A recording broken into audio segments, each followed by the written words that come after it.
एक नया सीजन, एक नया आगाज। और इस बार दिल्ली प्रीमियर लीग में पुरानी दिल्ली पहले तो सबसे ज़्यादा ये प्रे करेगी कि उनके जो मैचेस हैं वो बारिश से ना धुलें और प्लेयर्स का जो परफॉर्मेंस है आपको पूरी तरह से देखने को मिले। क्या स्ट्रैटेजी है, किस इक्वेशन के साथ, किस टीम के साथ इस बार पुरानी दिल्ली आपको डीपीएल में नज़र आ रही है, आएगी। और उस पर बात करने के लिए हमारे साथ जो डीपीएल के कप्तान मौजूद हैं, डीपीएल के ओनर मौजूद, पुरानी दिल्ली के कप्तान मौजूद हैं, पुरानी दिल्ली के जो ओनर हैं आकाश भाई वो मौजूद हैं, कोच साहब विजय जी भी हमारे साथ मौजूद हैं, और टीम के एक सीनियर दमदार खिलाड़ी ललित यादव हमारे साथ मौजूद है। सबसे पहले आप लोगों का बहुत बहुत स्वागत है। शुक्रिया, थैंक यू। तो देखिए, सबसे पहले जो मेरा जो एक मेन क्वेश्चन रहने वाला है वो रहने वाला है ओनर साहब से। पहला सीधा क्वेश्चन, ऋषभ पंत की चोट ने इंडियन टीम को परेशान किया, क्या ये जो इक्वेशन है पुरानी दिल्ली टीम का, क्या उसके लिए भी कुछ थोड़ा सा इशू होगा? जी definitely Rishabh holds a different importance for the team, and I think we are like a big family now. Both Vansh and Lalit, Vijay bhai, we've all been a part of the first season together. पहले season में भी हम सारे साथ थे, इस season में भी साथ हैं, and ऋषभ का भी सिमिलर, लास्ट टाइम भी टीम में काफ़ी योगदान था. He was very influential in terms of motivating everyone, and I think जितना यंग टैलेंट है they all look up to him. तो डेफिनेटली चोट तो बहुत बड़ी है हमारे लिए भी, but let's hope that he recovers soon, and at least if he is not able to play with the team, at least is there with the team.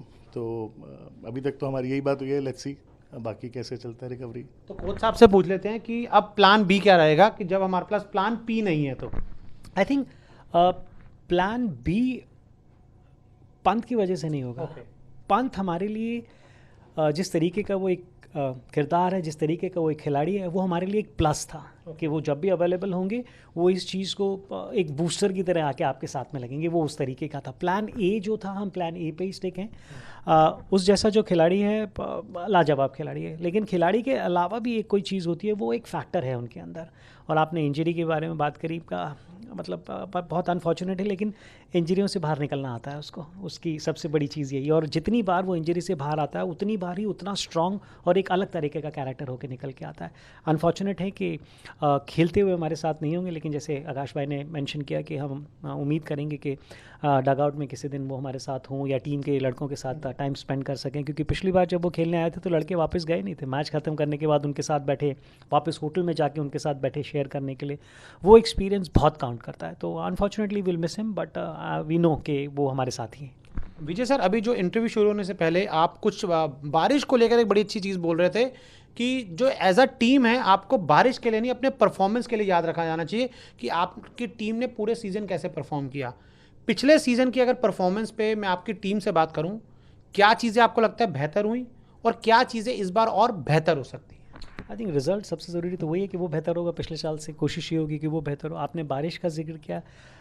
एक सेइंग है, you can't control the uncontrollable, और आप उस चीज़ के लिए plan नहीं कर सकते. लेकिन हाँ, स्मार्टनेस ये है कि आप ये प्लान कर सकते हैं कि अगर उस तरीके की सिचुएशन में आप आए क्यों, तो कुछ ऐसे महत्वपूर्ण मुकाबले जहाँ पर आपकी नज़र रहनी चाहिए, रन रेट पे आपकी नज़र रहनी चाहिए, वो सारी चीज़ें आप फैक्टर इन करके चलोगे. सेकेंड सीज़न जो होता है ना, किसी भी चीज़ के लिए, टूर्नामेंट के लिए, टीम के लिए, वो बहुत क्रूशल होता है. क्योंकि पहले सीज़न में सिर्फ आप कहीं की भी गहराई नाप रहे होते हैं. अब आपको पता है, पहले आपने एक पैर डाला था, अब डुबकी लगानी है, तो आपको ये पता है कि हम कहाँ पर खड़े होते हैं. तो मेन जो चीज़ें फैक्टर्स वो हैं जिनको हमको मद्देनज़र रखते हुए उनके ऊपर काम करना है.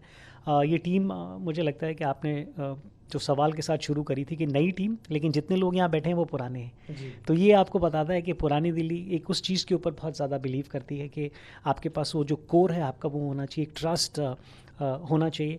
बहुत से लोग ना काफ़ी सारी चीज़ें गारंटेड लेने लगे हैं. हम यहाँ पर एक इस तरीके का culture with the help of Akash create करना चाहते हैं कि ग्रैटिट्यूड हो, आपको एक इस चीज़ के शुक्रगुजार हों कि जब लोग आपके ऊपर विश्वास दिखाते हैं ना, तो उसके ऊपर खड़ा उतरना बहुत ज़रूरी है, खरा उतरना बहुत ज़रूरी है. तो वो एक आप यहाँ पे कल्चर क्रिएट करने की कोशिश करें. एक बड़ी तस्वीर भी है, आकाश बोलते नहीं है, लेकिन बड़ी तस्वीर भी. ये पुरानी दिल्ली की टीम ज़रूर है, लेकिन यहाँ पर व्यक्तिगत तौर पे भी आप खिलाड़ियों को किस तरीके से मदद करके और बड़ा बना सकते हैं, बड़ी तस्वीर वो है यहाँ पे.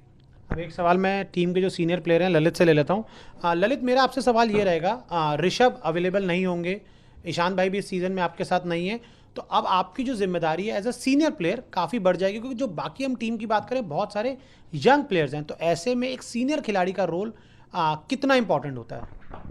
सर काफ़ी इम्पोर्टेंट होता है, जी जी। वो रोल काफ़ी इम्पोर्टेंट होता है, और जैसे थोड़ी जिम्मेदारियाँ बढ़ती हैं कि सबको साथ लेके चलना है, सबसे शेयर करनी है चीज़ें, और अच्छी प्लानिंग। तो हम उसी चीज़ पे काम कर रहे हैं कि कैसे हम और कंफर्टेबल होके एक दूसरे से बात कर सकते हैं एज अ बड़ा भाई, या वो लोग मेरे से आके बात करते हैं, मैं भी बात कर रहे हैं। हम पिछले 15 दिन से कैंप अटेंड कर रहे हैं, तो वहाँ पे काफ़ी चीज़ें पॉजिटिव हुई हैं, और सर मैच में वो चीज़ें दिखेंगी आपको। अच्छा, जब आप जैसा प्लेयर जो आईपीएल खेल चुका है, उस प्रेशर को झेल चुका है, तो जब आप डेली प्रीमियर लीग में आते हो खेलने के लिए, तो क्या आपको क्या लगता है कि आप जितने भी युवा खिलाड़ी हैं उनके लिए एक रोल मॉडल तो होते ही हैं, उनको और कुशन में ला सकते हैं, उनके लिए इस प्रोसेस को थोड़ा इजी कर सकते हैं? सर ये तो हर दिन नया दिन होता है, जी। ठीक है, जो हो गया वो हिस्ट्री है, तो आज में जीना है, और ये है कि अपने एक्सपीरियंस से सीख रहे हैं, और उसमें अदर जो जूनियर प्लेयर्स हैं उनको सिखा भी रहे हैं कि अगर जहाँ डाउट आता है उनमें, कि हाँ कैसे हम उनको गाइड कर सकते हैं। जो चीज़ें मैंने मतलब आई हैव बीन थ्रू, तो मैं कैसे उन चीज़ों से निकला था, गुड परफॉर्मेंस, बैड परफॉर्मेंस, तो वो सब चीज़ें बैलेंस आउट करना, ये एक्सपीरियंस के साथ आता है, तो वो शेयर करते हैं। एक और चीज़ मैं यहाँ ऐड करना चाहूँगा, जैसे अब आपने ललित का जिक्र किया, ये एक इस तरीके की टीम है, और ये बहुत एक कलेक्टिव लिया हुआ डिसीजन था कि आप ललित को खुला छोड़ना चाहते हैं। और खुला छोड़ने के अलावा भी एक और चीज़ है, you don't need title to be leader. जी। ये जो टैग है कप्तानी का, वाइस कप्तानी का, ये एक अचीवमेंट है वंश के लिए, लेकिन दूसरी तरफ ललित को हमें टैग देने की ज़रूरत नहीं है। वो इस तरीके का खिलाड़ी है कि वो हमेशा हमारे लिए अवेलेबल है, और हम सबको ये फील हो रहा था कि जिन लोग उस डिसीजन में बैठे थे कि हम ललित से उसका बेस्ट चाहते हैं, तो एक अतिरिक्त दबाव ललित पे हम नहीं डालना चाहते, क्योंकि मुझे ये लगता है, आकाश को ये लगता है, वंश को ये लगता है कि ये एक ब्रेक थ्रू सीज़न होने वाला है ललित के लिए। सो वी वांट कि ललित का वो बेस्ट हमें दिखे, जो पिछले 2-3 साल से नहीं दिखा है, और वो बैक करने, मुझे लगता है कि किसी भी टीम की काबिलियत वो है कि उसको किस तरीके से बैक करते हैं। तो वो एक्सपीरियंस के बारे में जो आप बात कर रहे हैं, या जिस तरफ आप जा रहे थे, वो अनुभव हम उस तरीके से ललित से बेस्ट लेना चाहते हैं। और कई बार लेकिन फिर विजय भाई हमने ये भी देखा है कि कप्तानी मिलने से कुछ प्लेयर्स का और बेस्ट निकल कर आता है। मैं विराट कोहली का एग्जांपल लेना चाहूँगा, मैं रिसेंट में शुभमन गिल का एग्जांपल लेना चाहूँगा, उस पर आपकी क्या राय है? आई थिंक दो धारी तलवार है, वो किस तरफ से आपको काटेगी ये पता नहीं, कि आप वहाँ से अपना बेस्ट प्रदर्शन लेना चाहते हैं, या कई बार आप सारी टीम की जिम्मेदारी भी अपने ऊपर ले लेते हैं। वो अतिरिक्त दबाव आप नहीं कई बार अपने खिलाड़ियों के ऊपर डालना चाहते। तो हम कहीं ना कहीं ये फील करते हैं एज ए टीम के ललित जिस नंबर पे खेलता है, या ललित का जो कंट्रीब्यूशन पिछले कुछ सालों में दिल्ली क्रिकेट में रहा है, अगर उसका आधा भी जलवा हमें देखने को मिलेगा, तो फिर वो जिस रिजल्ट की आप बात करें, तो फिर हमें बारिश की तरफ देखने की ज़रूरत नहीं है। अब मैं एक इम्पॉर्टेंट सवाल कप्तान साहब से भी ले लेता हूँ। वंश, हमने देखा कि डेली प्रीमियर लीग से बहुत सारे प्लेयर आईपीएल में गए, यूपी लीग से भी गए, तो एज अ इंडिविजुअल देखिए, एज अ कैप्टन तो आपकी रिस्पॉन्सिबिलिटी है इस टीम को जिताना, लेकिन आप एज अ इंडिविजुअल भी आपका टारगेट ये रहेगा कि इतना बड़ा प्लेटफॉर्म है कि यहाँ पर अगर आप परफॉर्म करते हैं तो जो हाईएस्ट लेवल है लीग्स का आईपीएल, वो भी तैयार है आपके लिए। तो सर ये तो बहुत ऑब्वियस सी बात है कि दिल्ली प्रीमियर लीग मेरे लिए बहुत बड़ा ब्रेक थ्रू था। I am really thankful to the franchise, our head coach. तो obviously this year I will try to prove myself, to mark my spot in the daily squad, to mark my spot in the higher cricket, और जितना best मैं perform कर सकता हूँ मैं करना चाहूँगा। अच्छा, क्या जैसे पिछले सीजन की अभी हमने बात की कि थोड़ी बारिश से मैच अबेंडन हो गए, तो रिजल्ट वो नहीं आ पाया। इस बार शुरुआत से ही टारगेट क्या रहने वाला है कि किस तरीके को नेट रन रेट भी इस लीग्स में बहुत इंपॉर्टेंट होती है? सर नेट रन रेट की वैल्यू तो हमने लास्ट ईयर देख ही ली थी, उसकी वजह से काफ़ी ज़्यादा प्रॉब्लम हुई थी। बट इस साल थोड़ा पॉइंट्स टेबल में चेंज भी अगर आपको पता हो, तो पहले हम विन्स पे भी देखे जाएंगे, नेट रन रेट थोड़ा बाद में देखा जाएगा, ये भी देखा जाएगा नंबर ऑफ विन्स कितनी है। तो ऑब्वियसली हम ट्राई करेंगे जितनी ज़्यादा विन्स हम बैग में कलेक्ट कर सकते हैं, जो हमें आगे जाके हेल्प करेंगी। और अभी तक जो जिस तरह से विजय सर आपके कोच हैं, और विजय सर को हम इतने सालों से दिल्ली क्रिकेट में देख रहे हैं, हमेशा काम रहते हैं, बहुत शांत रहते हैं, बहुत ही एक दमदार तरीके से टीम को आगे लेके चलते हैं। अभी तक आपकी एज अ कैप्टन टीम से बॉन्डिंग कैसे हुई है? कोच से क्या मैसेजेस मिले हैं कि किस तरह से इस टीम को आगे लेके जाना है? टीम बॉन्डिंग की बात करी जाए तो ऑब्वियसली हम पूरे साल साथ में क्रिकेट खेलते हैं, तो मैं सबको जानता हूँ, सबके बारे में मुझे पता है कि कौन क्या करता है, क्या एबिलिटी है हर प्लेयर की। तो ऑब्वियसली एक बहुत बड़ा प्लस फैक्टर हो जाता है वो, जब आप किसी को पर्सनली जानते हो, आप उनकी रिकॉर्ड्स जानते हो, उन्होंने डेली क्रिकेट में क्या कर रखा है। और विजय सर की बात करी जाए तो obviously he is a great person. आप उनसे जितना सीखना चाहो उतना कम है। आप पूरे दिन उनके साथ बैठ जाओ, पूरे दिन अपने आप को, मेरे को लगता है एक नया ह्यूमन बन सकते हो अगर आप पूरा दिन उनके साथ स्पेंड करो। तो obviously it's a very helpful thing for me as a captain. हाँ, अभी मेरी उनसे जब बात भी हुई ना इंटरव्यू शुरू होने से पहले, तो मुझे उन्होंने इंडिया इंग्लैंड मैच को लेकर भी एक बड़ा अच्छा इंसाइट दिया, जो मतलब ऐसे आपको कोचेज ही बता पाते हैं, जो और इनसे सीख कर मतलब हम लोगों को भी बहुत अच्छा लगता है। अब मैं एक सवाल लेना चाहूँगा आकाश भाई से। आकाश भाई, पिछला साल जो था एक नया आगाज़ था आपके लिए, शायद पहली बार था। पिछली बार से इस साल एज अ ओनर क्या चीज़ें आपने देखा है कि कुछ चेंजेस हुई हैं, और किन चीज़ों पे आपने लगता है कि इस बार और ज़्यादा काम हो रहा है? I think at DDCA, and especially thanks to Mr. Rohan Jaitley, the way we are conducting this league, it's next level. आप इसे किसी IPL से कम मत समझिए, and you can compare it to that standards. अगर आपने ओपनिंग सेरेमनी अटेंड करी हो तो आपने देखा होगा जिस तरह के आर्टिस्ट, जिस तरह की performances. So I think it is definitely a next level league now. And DPL के लिए पूरा साल लोग आई थिंक टच में रहते हैं, बात करते हैं, which it self speaks about कि वो कितनी सही तरीके से कंडक्ट करी गई है। एंड पहले सीजन की जो लर्निंग्स थी, if you ask me as a team owner, there were certain things that we thought that you know हम एज अ फैमिली कैसे परिवार को बड़ा करने के पॉइंट ऑफ व्यू से सबको साथ लेके चल सकते हैं, कैसे पूरा साल उनको सपोर्ट कर सकते हैं, and not just the key players, even जो यंग टैलेंट है। तो I think we had our learnings there कि कैसे हम फैमिली को और बड़ा करें, and you know how do we ensure that we remain in touch throughout the year. So वो उस पर थोड़ा हम लोगों ने काम किया है। एंड DDCA के एंड से भी I think infrastructure point of view से स्टेडियम में इस बार इतने बदलाव देखने को मिले हैं। हम लोग जब उस दिन गए तो आई थिंक वो IPL के टाइम पे बने हुए जो नए you know hills and the other area, वो ऊपर प्रोमिनेंटली बना दिए गए हैं permanently. So I think we all had our learnings, and hopefully इस साल काफ़ी मज़ा आने वाला है। विजय सर, जो आकाश भाई ने बोला उससे मेरा एक क्वेश्चन निकल कर आया आपके लिए। जब इंडियन टीम के हम कोच होते हैं तो सारे जो प्लेयर्स होते हैं वो एक एज लेवल को क्रॉस कर चुके होते हैं, 25 साल 30 साल के होते हैं। लेकिन ये जो बच्चे आते हैं, कोई 17 साल का भी है, कोई 18 साल का भी है, कोई 19 साल का भी है। तो एज अ कोच आपकी जो रिस्पॉन्सिबिलिटी है, आपको लगता है काफ़ी ज़्यादा बढ़ जाती होगी, क्योंकि ये एज होती है कि आप कई बार मिसगाइड भी हो जाते हो। आई थिंक इतने साल की कोचिंग में मैंने सिर्फ एक ही चीज़ बहुत महत्वपूर्ण तरीके से सीखी है कि आपको ये पता होना चाहिए कि कब कोचिंग नहीं करनी है। तो जो बहुत सारे लड़के आते हैं, पहले आपको ये पता होना चाहिए कि वो क्या लेने के लिए तैयार हैं। आप तो बहुत कुछ देने को तैयार हैं, वो उस चीज़ को एकदम से लेने के लिए तैयार हैं कि नहीं। तो आप उनको एक टीम कल्चर क्या होता है ये बताने की कोशिश करते हैं, क्योंकि बहुत सारे लड़के अलग अलग जगह पर प्रैक्टिस करते हैं।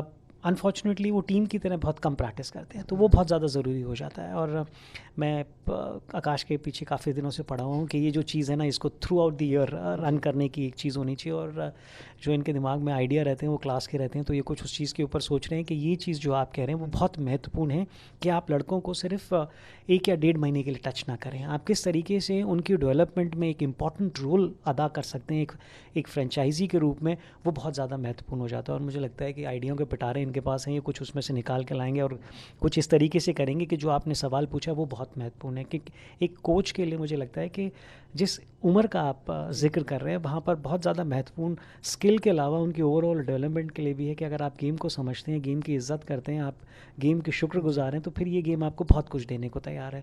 तो उस लिहाज में हाँ, बहुत इंपॉर्टेंट हो जाता है कि आप ये समझें कि कौन लड़का किस तरीके का एक रोल अदा कर सकता है। क्योंकि पहले साल के बाद एक चीज़ जो मैं इस साल देख रहा हूँ वो ये हो रही है कि बहुत सारे लड़कों को IPL खेलनी है, वो ये भूल रहे हैं कि बीच में 1 महीने की DPL भी खेलनी है।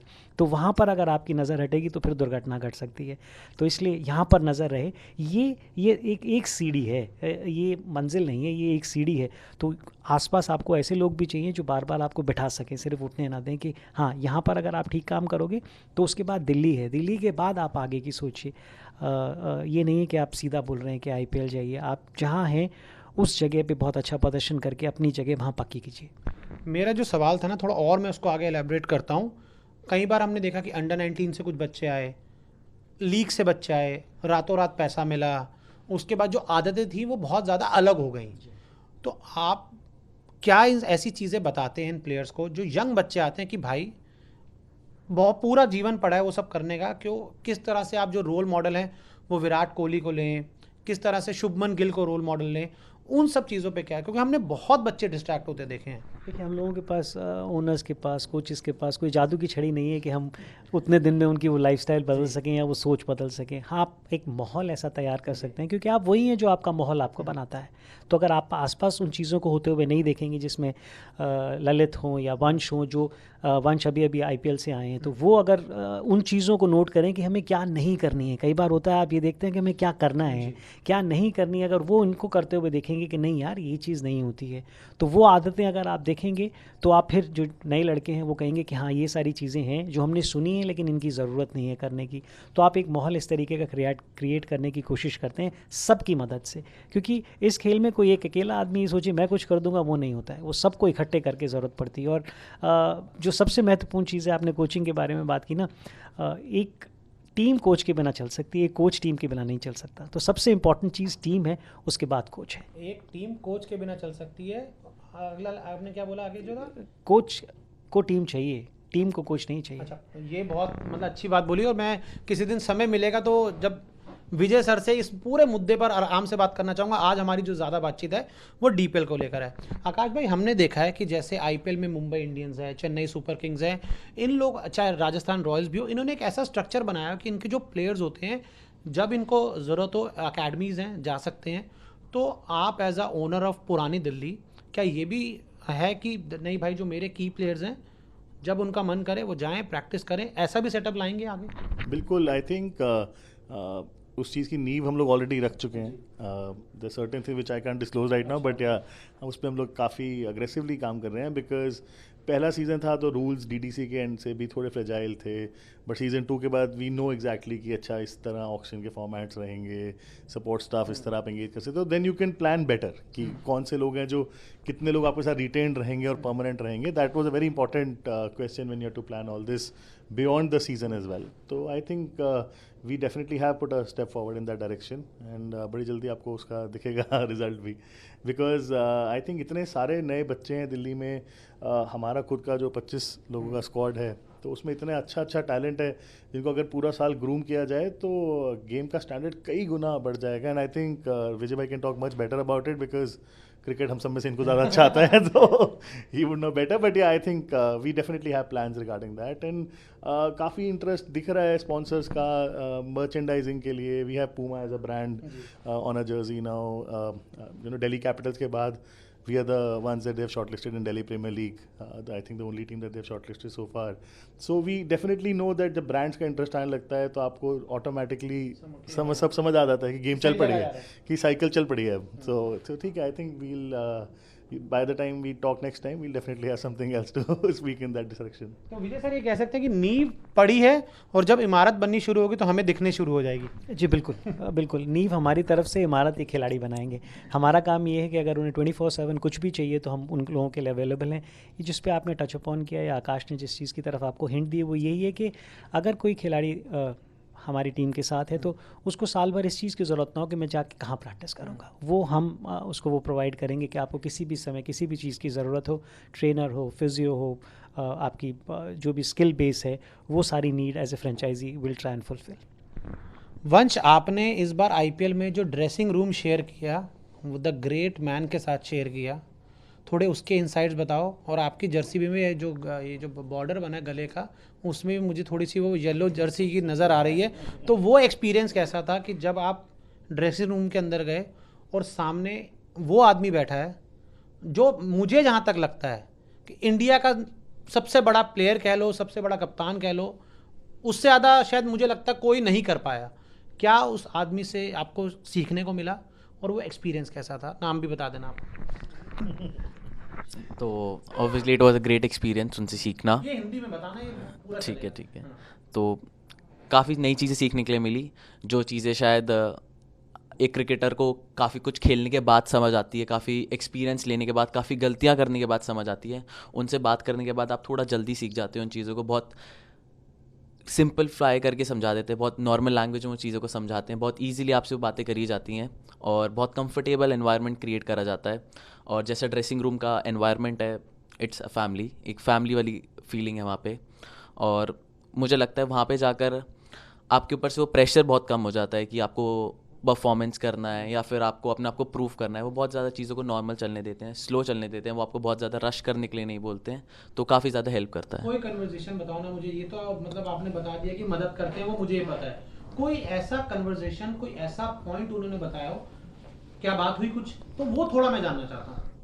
तो मेरी इंटरेक्शन उनसे इंजर्ड होने के बाद हुई थी। ठीक है। तो मैं और वो रूम में थे, हम साथ में प्रैक्टिस नहीं जा पाए थे, वो यहाँ महेंद्र सिंह धोनी की बात हो रही है। इनको भी समझना है। तो अगले दिन मैच था, वो प्रैक्टिस नहीं जा पाए थे, उनका रेस्ट डे था और मैं वैसे इंजर्ड था, तो काफ़ी ज़्यादा बातें हुई, 2-3 घंटे हम ज़्यादा रूम में साथ थे, एक अच्छी कॉन्वर्सेशन हुई। उन्होंने वही समझाया कि हर चीज़ को आप कंट्रोल नहीं कर सकते, ऑब्वियसली जैसे इंजरी मेरे हाथ में नहीं थी तो उसके ऊपर मैं रो कर या फिर अपने आप को उस शेल में डालकर सिर्फ खुद को एक स्टेप बैक करूँगा, किसी और को कुछ फ़र्क नहीं पड़ेगा, वो मेरी फ़ाइट है, मुझे ही लड़नी है।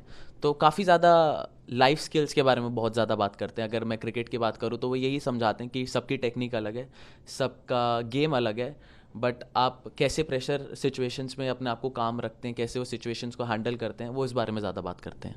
मतलब एक अच्छा कन्वर्सेशन आपका उनके साथ हो चलिए अच्छी बात है। मतलब कुछ ऐड करना चाहेंगे आप? हाँ। पता है इस खेल में या लाइफ में ये नहीं है कि सलाह क्या क्या है, ये है कि वो सलाह दे कौन रहा है, सही बात।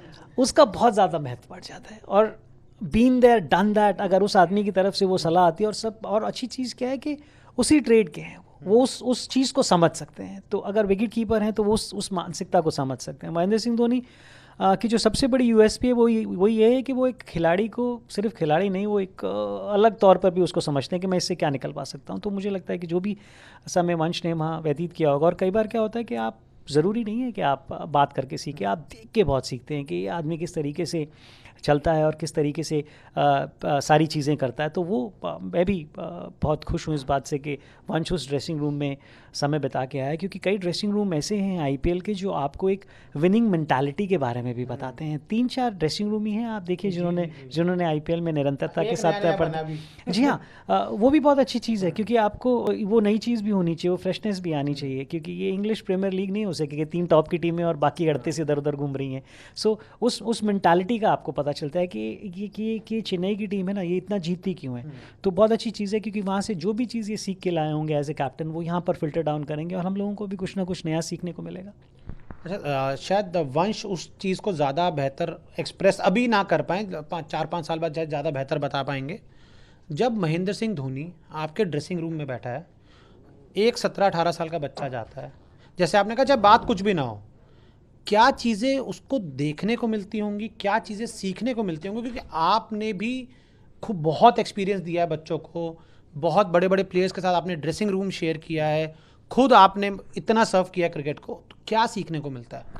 आई थिंक देखिए सबसे बड़ी चीज़ जो वंश ने बताई है ना, आपके पास हर तरीके के एग्जाम्पल हर टीम में है। आप दो खिलाड़ी ले लीजिए, विराट कोहली और महेंद्र सिंह धोनी, दोनों अपने तरीके से आपको इंस्पायर करते हैं। एक इतने काम है कि आपको ये बताते हैं कोई बात नहीं, चलते रहो।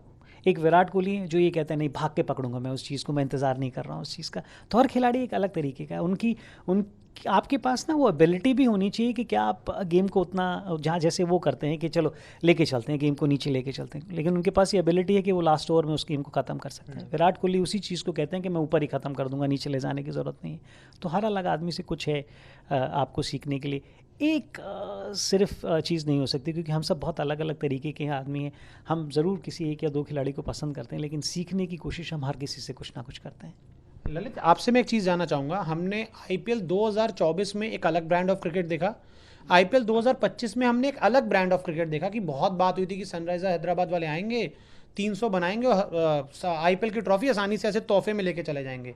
पहले मैच में तो रन बन गए, बाद में नहीं बने। देखने को मिला कि बैट और बॉल के बीच जो कंपटीशन है बहुत अच्छा हुआ, वही हम एक्सपेक्ट कर सकते हैं डीपीएल में। और आप क्या चाहते हो कि मतलब किस तरीके का जो एक कंपटीशन है किस तरह से रहे कि 300 बने और मतलब वो चेज ही ना हो, या फिर मतलब एक कंपटीशन हेल्दी बना रहे? सर आईपीएल में जैसे आप बता रहे हो 2025 में हुआ है, 24 में सॉरी, हाँ जी। तो सर अगर हम ऑल आउट जाते हैं तो उसके पीछे उसके प्रोज एंड कॉन्स दोनों होते हैं, तो हमें दोनों चीज़ों के लिए रेडी होना चाहिए। अगर हम 300 बनाने जा रहे हैं तो उसमें हम 125 पे भी आउट हो सकते हैं, 150 पे भी आउट हो सकते हैं। तो ये है कि हमें अपनी स्ट्रेंथ के हिसाब से खेलना चाहिए, हर किसी की अपनी स्ट्रेंथ होती है, तो उसको बैक करना चाहिए सर, सिंपल। हाँ विजय सर, आपका पॉइंट इसमें अगर आप कुछ ऐड कर पाओ कि मतलब क्या करना है आपको? नहीं। 300 के लिए जाना है नहीं, या- आप पॉइंट नहीं पूछ रहे, आप सीख पूछ रहे हो। नहीं, तो आखिरी में आते आते हमने यही सीखा कि हैदराबाद ने भी ये रियलाइज़ कर लिया कि प्लान ये होना चाहिए कि प्लान हो आपके पास। ओके। फिर उन्होंने कहा कि बीच में कोई ऐसा खिलाड़ी भी होना चाहिए ना जो एक एंड पकड़ के रखे, सिर्फ उतने रनों के लिए नहीं भागना, फिर उसको आपने चेंज करने की कोशिश करी। और इस खेल में है ही ये फॉर्मेट ना कुछ इस तरीके का है कि आप अगर हल्का सा भी इधर उधर चूकते हैं तो फिर आपको दिक्कत हो सकती है। कोई एक प्लान के साथ नहीं जा सकते आप। ललित ने बिल्कुल ठीक कहा है, जब आप 300 के लिए पीछे जा रहे होते हो तो फिर 70 रन पे आउट होने के लिए भी तैयार हैं, लेकिन क्या फिर मानसिकता है आपकी अगले दिन आके फिर आप 300 के ही पीछे भागेंगे? क्योंकि ना एक शब्द चलता है फ्रीडम, पर बहुत सारे लोग ये रियलाइज़ नहीं करते, with freedom comes the responsibility. आप वो रिस्पॉन्सिबिलिटी लेने के तैयार हैं कि नहीं मैं जाके मारूंगा तो सही, बहुत अच्छी बात है, लेकिन अगर नहीं लगे तो फिर बैकअप प्लान क्या है? क्योंकि एक ही नहीं हो सकता। और जब 3-4 मैच बहुत जल्दी हो जाते हैं और जो डिज़ायर रिजल्ट है वो नहीं मिलते हैं तो फिर आप सेल्फ डाउट क्रिएट करने लगते हैं। तो प्लान ये होना चाहिए कि अगर ये चीज़ नहीं चल रही है तो फिर दूसरा रास्ता भी ज़रूर होगा, कोई ना कोई, वहाँ से निकलने की कोशिश करते हैं। तो यहाँ ये दिखाया सनराइज़र्स ने कि एक ही तरीके से नहीं, आपको थोड़ा सा अडेप्टेबिलिटी चाहिए, अलग अलग तरीके हैं खेलने के और हर दिन एक जैसा नहीं हो सकता। मेंटेन करके चलना पड़ेगा। बिल्कुल चलना पड़ेगा और आप सीख रहे हैं, रोज़ सीख रहे हैं। आप इस टूर्नामेंट में देख लीजिए, पहले दिन 170 डिफेंड होने वाले थे, अगर थोड़ी सी फील्डिंग अच्छी हो जाती, और फिर उसके बाद कल के मैच तक आते आते ऑलमोस्ट 230 रन बन गए हैं। तो हर चीज़ आपको अलग होती हुई नज़र आएगी। आपको उस दिन किस तरीके की आप क्रिकेट खेलते हैं या उस दिन आप किस तरीके से तैयार हैं, वो बहुत महत्वपूर्ण है। अच्छा आकाश भाई, मेरा आपसे ना एक बहुत अलग सवाल है, शायद आप इस सवाल के लिए प्रिपेयर नहीं होंगे। आप टीम के ओनर हैं और हमने आईपीएल में एक ओनर और एक कैप्टन के बीच में एक ऐसा इंटरेक्शन देखा जो बहुत चर्चा हुई। मैं आपसे उस बारे में कुछ नहीं जानना चाहूँगा। मैंने आपको हमेशा जब भी देखा है, मिला हूँ आपसे, हमेशा जॉली नेचर रहता है, बहुत खुश रहते हो, प्लेयर्स के साथ भी बहुत इंटरेक्ट करते हो। क्या एज अ कैप्टन अगर टीम मान लीजिए हार रही है लगातार, तो ओनर का रिएक्शन क्या होता है, या सारी चीज़ें कोच पे छोड़ी होती हैं? आई थिंक तो इसका आंसर मैं अलग देता हूँ, विजय भाई से आप अलग लीजिएगा। कोच के पॉइंट ऑफ व्यू से मैं नहीं बताता क्या होता है, बट सी मेरा इसको लेके बहुत सिंपल सा एजेंडा और फंडा है लाइफ में, दैट गेम में मज़ा आना चाहिए। अगर गेम पिछली रात अच्छी हुई है तो फिर देयर नो रिग्रेट, हारो या जीतो वो तो एक ने हारना एक ने जीतना है। अब अगर 8 टीमें हैं तो कोई तो 7th और 8th पे होगा ना, इट इज़ नॉट पॉसिबल कि कोई भी ना हो। तो 2 ओनर तो पागल होने ही हैं। तो that is definitely not a case in question. I personally feel that as long as game interesting हुई है और मैच में मज़ा आया है और प्लेयर्स ने अपना पूरा 100% दिया है, then there is no regret. Mood सिर्फ तब खराब होता है जब आपको लगता है कि अरे यार हम तो खेले नहीं। I think that is where, जैसे लास्ट टाइम हम लोग सेमीफाइनल में, it was a wash out, there was no reserve day. तो ऑब्वियसली आप जिस चीज़ के लिए पूरा 2 महीना जस्तोजहद लगाइए और उस दिन बारिश आ जाए और रिजर्व डे नहीं है, तो थोड़ा सा तब रिग्रेट ज़रूर होता है, तब दिल दुखता है, but otherwise I don't think so. As long as players are putting in their efforts तो then it's okay. Coach point of view से I think he would know better. वो मतलब ऐसी तस्वीर पे बेशक ना बताएं, क्या चीज़ें जो ऐसी चीज़ें हों, ये पीछे से ज़्यादा सॉल्व हों, कमरा बंद करके ज़्यादा बातचीत हो, क्या आपका क्या इस पे नज़रिया है? अगर कमरा बंद करके ना भी हो तो आप लोगों का बहुत महत्वपूर्ण रोल रहता है। आप उसमें कितनी बार उस चीज़ को दिखाते हैं और किस तरीके से उसको बड़ा या छोटा बना सकते हैं। ठीक है, कन्वर्सेशन हर किसी में होती है। आप किस तरीके से उसको उस बॉडी लैंग्वेज को दिखा के प्रोजेक्ट करते हैं, वो बहुत ज़्यादा इंपॉर्टेंट हो जाता है। जब लोगों की इन्वॉल्वमेंट होती है तो रिएक्शन ज़रूर होगा। Are we mature enough to take that, वो बहुत ज़्यादा ज़रूरी है। आप हर किसी का एक अलग तरीका है रिएक्ट करने का। आप हर किसी को सिर्फ एक मापदंड से तोलने की कोशिश ना करें। और जब मैं हम कह रहा हूँ तो मैं आपके लिए नहीं कह रहा हूँ, हम सब के लिए मैं कह रहा हूँ। और हर आदमी अलग तरीके से रिएक्ट करता है। और एज अ कोच मैं इस बात को बिल्कुल समझता हूँ, क्योंकि कई बार क्या होता है, बहुत सारे लोग जो इस खेल को दूसरे नज़रिए से देखते हैं, वो सिर्फ बहुत सारे ओनर्स को ये देखते हैं कि आपने इस टीम को सिर्फ ख़रीदा है। वो ये भूल जाते हैं कि उन लोगों ने उसके अलावा भी उसमें बहुत कुछ इन्वेस्ट किया है। उन्होंने अपने इमोशन इन्वेस्ट किए हैं, उन्होंने अपना टाइम इन्वेस्ट किया है, उन्होंने अपनी फीलिंग इन्वेस्ट करी है। हर चीज़ उस चीज़ के अंदर इन्वेस्ट है। वो कोई एक ऐसी चीज़ नहीं है कि लेके आप उसको भूल गए हो, तो उसके बाद आपका रिएक्शन होना लाजमी है, नेचुरल है, बिल्कुल लाजमी है। और ताली दोनों हाथों से बजती है। अगर कहीं से और से शायद ताली भी नहीं बजी, नहीं, कुछ भी हो, कुछ भी हो सकता है। तो मैं एक इंडिविजुअल या किसी के बारे में बात नहीं कर रहा हूँ, क्योंकि इस खेल में हर चीज़ अपने आप को बार बार रिपीट करती है, उसमें कोई दो राय नहीं है। तो मुझे लगता है कि एज ए नेशन, कई बार मुझे लगता है कि हम जब स्पोर्ट्स के बारे में बात करते हैं, we are still growing as a nation, क्योंकि हम अभी भी रिज़ल्ट ओरिएंटेड नेशन है, स्पोर्ट्स लविंग नेशन नहीं है। हम जब भी खेलते हैं आप हमेशा ये देखिए कि हमारी सोच ये रहती है ज़्यादातर लोगों की, हमें जीतना है, चाहे हम किसी से भी खेल रहे हो, चाहे हमारी कोई भी टीम खेल रही हो। बहुत रेयरली होता है कि हम बहुत क्लोज मैच खेलें और हार जाएं, तब भी हम ये कि बहुत अच्छा खेलें। वो 30% लोग ही मिलेंगे आपको। ये सीरीज़ शुरू होने से पहले बहुत कम लोगों ने ये प्रेडिक्ट किया था कि हम इस सीरीज़ को जीत सकते हैं। 25वें दिन का खेल होने वाला है और अभी भी आप देखिए कहाँ पे मैच खड़ा हुआ है। फिर भी जिस तरफ भी रिजल्ट जाएगा आपको लोग फिर भी उस तरीके के मिलेंगे। अगर हमारे फेवर में जाएगा तो लक कहेंगे, नहीं जाएगा तो कोई और कहेंगे कि हमने पहले ही ये कहा था। तो वो रिजल्टेड ओरिएंटेड नेशन में और स्पोर्ट्स लविंग नेशन में बहुत फ़र्क होता है। हम जा रहे हैं उस तरफ, लेकिन थोड़ा मैच्योर होना भी बहुत ज़्यादा ज़रूरी है, क्योंकि हम बहुत जल्दी लोगों में कमियां निकालने का चश्मा पहन लेते हैं। मैं अभी अपने जो सवालों को ना इस इंडिया इंग्लैंड सीरीज़ पे बिल्कुल रोक रहा हूँ, क्योंकि मतलब मेरे पास बहुत सवाल है आपसे खासकर पूछने के लिए, लेकिन इसको एक अलग दिन के लिए पूरा मैं प्लान करूँगा जिसमें आप मुझे प्रॉपर समय दे पाएँ। बिल्कुल, उसमें मैं एज ए प्रोफेशनल आऊँगा। हाँ, मतलब उस पर मैं आपसे बहुत सवाल क्रिकेट से ऐसे लेना चाहूँगा, वो मैं आगे बात करूँगा। अच्छा, एक चीज़ मुझे और बताइए, हमने IPL में ये देखा है इंडियन प्लेयर्स में ही आपस में नोक झोंक हो जाती है, विवाद हो जाता है। तो DPL में जब आपकी टीम है, हमने आपको हमेशा काम देखा है, तो ये जो युवा बच्चे हैं इनको भी इस तरीके से माइंडसेट दिया जाता है कि भाई ये सब चीज़ बाहर रखनी है, मैदान पर नहीं दिखनी चाहिए सब चीज़ें। जी हाँ, कई ऐसी चीज़ें हैं जो आप मैदान पे नहीं देखना चाहते हैं, वो हम इस बारे में बात कर चुके हैं। जब आप कोई एक्शन या कोई फ्रस्ट्रेशन मैदान में दिखाते हैं तो आप दूसरी टीम को एक सिग्नल देते हैं इस तरीके का कि मैं कंट्रोल में नहीं हूँ। लेकिन हम एक और चीज़ अपनी टीम में एक कल्चर ये क्रिएट करने की कोशिश कर रहे हैं कि यू डिमांड बाय गिविंग। आप 110% दीजिए और उसके बाद अपने खिलाड़ी से 100% वहाँ मांगिए, कोई दिक्कत नहीं है। आप 4 कैचे छोड़ रहे हैं और फिर आप हाफ चांस किसी और को पकड़ने के लिए बोल रहे हैं, वो कल्चर नहीं है। आप वहाँ पर हाफ चांस क्रिएट करें और फिर अपने खिलाड़ी से ये उम्मीद करें कि मैं भी 100% दूंगा, तो वो कल्चर ज़रूर होना चाहिए। और आप डिमांड करें, लेकिन खुद करके डिमांड करें। फिर वो आप एक तरीके की लड़ाई के लिए जा रहे हैं ना। जी हाँ, बिल्कुल बिल्कुल। लेकिन अगर किसी से छूट जाता है तो आप ये देखिए कि कोई जान के छोड़ने के लिए नहीं उतरा है वहाँ पर, और वो ऑलरेडी अंडर प्रेशर है छोड़ने के बाद। अगर आप उसके और पीछे भागते हैं तो आप उसके लिए काम आसान नहीं कर रहे हैं, मुश्किल कर रहे हैं। लेकिन मैं ये भी समझता हूँ कि जब ऐसी कोई चीज़ होती है तो इंस्टेंट वहाँ पर रिएक्शन आपका आता है, वो भी जस्टिफाई है, लेकिन उस चीज़ को खींचना वो जस्टिफाई नहीं है। मेरे पास एक और सवाल, चलिए छोटा सा आ गया, शायद मैं इसको और यूज़ कर पाऊंगा। आपने कैच को लेकर एक बहुत अच्छा पॉइंट बोला। सिराज के कैच के ऊपर आपका क्या पहला रिएक्शन आया था जब आपने उस कैच को देखा? लोगों का रिएक्शन ये होगा अगर अनफॉर्चुनेटली और 1.5 घंटे के बाद ये रिज़ल्ट हमारे में नहीं आया, तो वो एक फेमस चीज़ चल रही है ना, गिब्स ने कैच छोड़ा था तो लोगों ने कहा था वर्ल्ड कप छोड़ दिया। तो शायद ये अगर हमारे हक में नहीं रहा तो लोग कहेंगे कि ये सीरीज़ ड्रॉ होने से रह गई। जब आप बाउंड्री पे फील्डिंग करते हैं ना तो गेम अवेयरनेस बहुत ज़्यादा ज़रूरी हो जाती है कि आप कहाँ पर खड़े हैं और बाउंड्री कितनी पीछे है। वो कैच पकड़ने के बाद जाकर वहाँ पर लगे, तो शायद इस बात को उन्होंने भी महसूस किया है। लेकिन एक थॉट उनके लिए ये भी रखिए कि किस तरीके से बॉलिंग उन्होंने करी है, जो हार्ट आउट बॉलिंग उन्होंने इस पूरी सीरीज़ के अंदर करी है, वो उस चीज़ को भी आप अपने मद्देनज़र रखिए। लेकिन हाँ, जब आप वहाँ पे उतरे होते हैं तो शायद वो सबको लग रहा था कि कैच पकड़ भी ली थी, वो थोड़ी सी शायद अवेयरनेस थी वहाँ पे कि आप रस्सी के कितना पास हैं।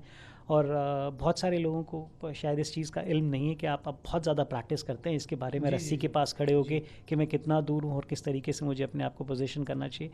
लेकिन उनको अपने आप को रिडीम करने के लिए बहुत बेहतरीन चांस है आज कि आके, जी बिल्कुल, आके 4 विकेटें हैं, करिए जी बिल्कुल। चलिए अब एक काम करते हैं, बस अब लास्ट कुछ सवाल पूछते हैं। अब थोड़ा सी बात करते हैं पुरानी दिल्ली की, और हमारे साथ चारों दिल्ली वाले बैठे हैं, मैं भी दिल्ली वाला हूँ, मेरी भी बहुत पुरानी दिल्ली से याद है। दिल्ली वालों को पकड़ो आप। नहीं, सबका एक्सपीरियंस लूंगा। वंश से भी मैं लूंगा, आकाश भाई से भी लूंगा, विजय सर से भी लूंगा, ललित से भी लूंगा। आकाश भाई, आपका पुरानी दिल्ली का कोई एक ऐसी एक्सपीरियंस बताइए। पिछले साल तो हमने देखा, हम गुरुद्वारे भी गए, फिर उसका सब जलेबियाँ भी खाई गई। क्या आपका कोई बचपन का कोई एक्सपीरियंस है पुरानी दिल्ली का? आई थिंक बहुत बचपन तो नहीं कहूँगा, बट हाँ, जब मेट्रो नई बनी थी तब बहुत क्रेज़ था एकदम से। शाम को वो करीम्स और पीछे वो अल जवाहर और जितना भी नॉन वेजिटेरियन स्ट्रीट फूड का पूरा एक वहाँ पे सिस्टम है, तो उसके लिए हम लोग काफ़ी कॉलेज फ्रेंड्स इकट्ठे होकर जाया करते थे। और पहले पार्किंग वगैरह का बहुत दिमाग में थॉट होता था, कहाँ जाएंगे, कहाँ गाड़ी पार्क करेंगे, बट मेट्रो के आने से वो बिल्कुल स्मूथ हो गया था। तो तब हम लोगों ने काफ़ी रेगुलर, और मैं दिल्ली यूनिवर्सिटी श्रीराम कॉलेज का पढ़ा हुआ हूँ, तो जहाँ मेरा घर है साउथ दिल्ली में, वहाँ से यूनिवर्सिटी जाने के लिए आप रोज़ मेट्रो में वो पुरानी दिल्ली स्टेशन पार करते हैं, तो काफ़ी I think it became quite a spot for us. पहले खान मार्केट रुका करते थे, फिर वो खान मार्केट से मूव होकर पुरानी दिल्ली में आ गया centre, so I think that is definitely one memory that I really cherish. Beyond that और पुरानी दिल्ली की यादों में आई थिंक एक बार हम लोग लाल किला और वो जो प्रॉपर स्कूल ट्रिप्स वाली चीज़ें, बट बहुत टाइम हो गया उस बात को, टू बी ऑनेस्ट बहुत टाइम हो गया उस बात को, तो ज़्यादा उसके बारे में मैं नहीं बात कर पाऊँगा, बट हाँ I think these are the only two things yes I remember. Vansh, आपका कोई मेमोरी फैमिली के साथ? वंश, बेदी यू आर बीइंग, गुरुद्वारे जाने का कोई एक्सपीरियंस रहा हो, कुछ भी अगर आप बताना चाहें। तो फैमिली एक्सपीरियंसेस तो मुझे जहाँ तक याद है कि क्लास 6 या 7 की बात है, मेरे मामा जी की वेडिंग थी, तो काफ़ी ज़्यादा घर की शॉपिंग वहीं से हुई थी, तो सारी मेमोरीज़ वहीं की है कि मैं जाता था रिक्शे में बैठ के फैमिली के साथ, बाहर कार पार्क करके अंदर तक रिक्शे में जाना, तो वो मेमोरीज़। और रेड फोर्ट है सामने, तो स्कूल ट्रिप्स थी काफ़ी ज़्यादा, और जैसे आकाश भैया ने बताया वो जो नॉन वेजिटेरियन बेल्ट है उसको तो मैं आज भी इंजॉय करता हूँ। वो पराठे वगैरह भी जब शॉपिंग करे होंगे तो खाए थे कि नहीं वहाँ पे? नहीं मैंने नहीं खाए थे। चलिए विजय सर से पूछते हैं। तो विजय सर तो अब देखिए उम्र वैसे बहुत फिट है, लेकिन थोड़े बालों से पता लग जाता है, तो विजय सर आपके तो बहुत एक्सपीरियंस रहे होंगे। ये कराए हुए नहीं है। नहीं मैं कह रहा हूँ बाल से एज का पता लगता है, वैसे नहीं पता लगता। ये अपने आप नहीं हुए, मैंने कराए हुए हैं। तो फिर मतलब और एज 5-6 साल कम कर लीजिए। और मैं तो फिर ये आपका सवाल था जब आकाश जवाब दे रहे थे, तो मैं थोड़ा सा घबरा गया कि आकाश ने बोला कि बहुत पुरानी बात है, मुझे लगा मेरे तक आएगी तो फिर कितनी पुरानी हो जाएगी वो। तो आप जो उम्र की बात करें, बिल्कुल हाँ, बहुत मेमोरीज़ हैं। जब मैं अपनी क्रिकेट के बारे में बात करूँ, अंडर 15 वगैरह जब उस एज ग्रुप में खेलते थे, तो लाल किले के पीछे एक संडे बाज़ार लगता था। बहुत सारे लोगों को उसका आइडिया भी नहीं होगा, क्योंकि अब जब आप वहाँ पीछे से निकलते हैं तो वहाँ सारी चीज़ें वो पार्क्स के बन गए हैं, सब कुछ हो गए हैं। वो बाकी जो दिन होते थे वहाँ पे आप क्रिकेट खेला करते थे, और एक संडे बाज़ार लगता था। हम संडे बाज़ार में सेकंड हैंड चीज़ें मिलती थी। सुबह 5 बजे जो लगता था, जल्दी पहुँचोगे, early bird gets the everything. तो उसमें क्या होता था कि आपको पुराने जूते, स्पाइक्स वगैरह, क्योंकि जिस समय की मैं बात कर रहा हूँ उस समय उतने स्पाइक्स वगैरह वो सब अवेलेबल नहीं होते थे। तो हम 5-6 लड़के होते थे, वो सुबह बस पकड़ के आराम से जाते थे और दुकान घूमते थे। वो एरिया वाइज होता था। और एक और चीज़ वहाँ मिलती थी, जो सफ़ेद पैंट है ना, आज से 25-30 साल पहले बोलें तो आप वो वाला मटेरियल वहीं पे मिलता था, वो सेकंड हैंड कहीं से आया करता था। फिर आप बड़ी बड़ी पैंटें मिलती थी, उनको लेके आप ठीक कराते थे। सुभानिया क्लब था, राधे श्याम जी उनकी दुकान थी सायनवारा, उनके पास जाके आप उनको ठीक कराते थे। तो वो एक्सपीरियंस पुरानी दिल्ली का मेरा है। पिछले कुछ समय में अगर मैं कहूँ तो मेरी क्रिकेट एकेडमी है जो पुरानी दिल्ली में है, वो एक उस तरीके का एक्सपीरियंस है। अकेडमी की वजह से बहुत सारे ऐसे बच्चे मिलते हैं जो पतंगबाजी वहाँ पे होती है, तो वो एक्सपीरियंस बहुत है। चांदनी चौक खाना, बिल्कुल हाँ, मैं फूडी हूँ, मेरे को आई लव फूड। मैं ये नहीं कह रहा कि कई लोग कहते हैं I love good food, I love every kind of food. जी हाँ, मैं वो रिस्क लेने को तैयार हूँ कि आज जीभ के लिए खाया और कल पेट के लिए ठीक नहीं था, मैं वो रिस्क भी ले लेता हूँ। तो यस हाँ, और अगर आप पूरी दिल्ली की तरफ बात करें, मैं सिर्फ इसलिए नहीं कह रहा हूँ कि ये हमारी टीम है, या मैं कह भी सकता हूँ कि हाँ हमारी टीम है। एक पहचान की अगर आप बारे में बात करेंगे ना, तो वो जो पुरानी दिल्ली आपको पहचान देती है, मुझे लगता है कि वो एक दिल्ली की पहचान है। वो लैंडमार्क्स के बारे में आप बात करें, वो वॉक्स के बारे में आप बात करें, मिर्ज़ा गालिब से आप शुरू कर सकते हैं, उनकी हवेली वहाँ पर है, या फूड के बारे में आप बात करें, तो एक ऐसी चीज़ है कि हमें थोड़ा प्राइड फील होता है कि हम उसके साथ उसको पकड़ के रख सकते हैं। तो वो हैं हम पुरानी दिल्ली वाले। मेरा अब आखिरी सवाल रहेगा ललित से। ललित, आपकी कोई मेमोरी है, ये मेमोरी 2025 में बनाना चाहोगे ट्रॉफी लेके जाकर? सर टचवुड वो तो है ही दिमाग में, और जैसे बड़े भाई की शादी की शॉपिंग और खाना, ये तो सब चीज़ें नॉर्मल है। मैं जब 6th क्लास में था, जो सर बता रहे हैं, तो मेरे को भी किसी ने बताया था वो संडे को मार्केट लगती है, बट हमारे वहाँ संडे मार्केट नहीं कहते उसे, हमारे वहाँ हमारे वहाँ उसको चोर बाजार है। हाँ, तो मैं वहाँ पे पहुँचा, तो मैंने अपने पहले ट्रेनर एसिक्स के वहीं से लिए थे सर, और एडिडास के स्पाइक्स, तो मतलब ऐसा रेट था, मतलब वो सोचा भी नहीं था, तो हम वो सिर्फ वही अफोर्ड कर सकते थे उस टाइम पे। तो वो एक बहुत अच्छी मेमोरी है, और वो जूते चले, आज के कॉन्ट्रैक्टेड जूतों से ज़्यादा चले। हाँ, तो एक वो अच्छी मेमोरी है। और टचवुड इस साल हम पुरानी दिल्ली को और हिस्ट्री में नाम लेके आना चाहेंगे, क्योंकि पुरानी दिल्ली की पहचान बहुत पुरानी है, और ये बस हिस्ट्री बनाना चाहेंगे इस बार। देखिए आप चारों का हमसे बात करने के लिए बहुत बहुत शुक्रिया, थैंक यू, आप सबने टाइम दिया। तो देखिए बड़ा अच्छी बात ललित ने बोली कि पुरानी दिल्ली की जो पहचान है वो बहुत पुरानी है, लेकिन इस बार लिखनी एक नई निशानी है, और वो तभी हो पाएगा जब पुरानी दिल्ली की जो टीम है दिल्ली प्रीमियर लीग में पिछले साल अच्छा क्रिकेट खेला था, इस बार और बेहतर करेंगे और इंद्र देवता ज़्यादा परेशान नहीं करेंगे। तो उम्मीद यही है कि पुरानी दिल्ली इस बार दमदार क्रिकेट दिखाएगी और ट्रॉफी, जिस तरह से ललित ने बोला, विजय भाई ने बोला, आकाश भाई ने बोला और वंश ने बोला, पुरानी दिल्ली ज़रूर जाएगी।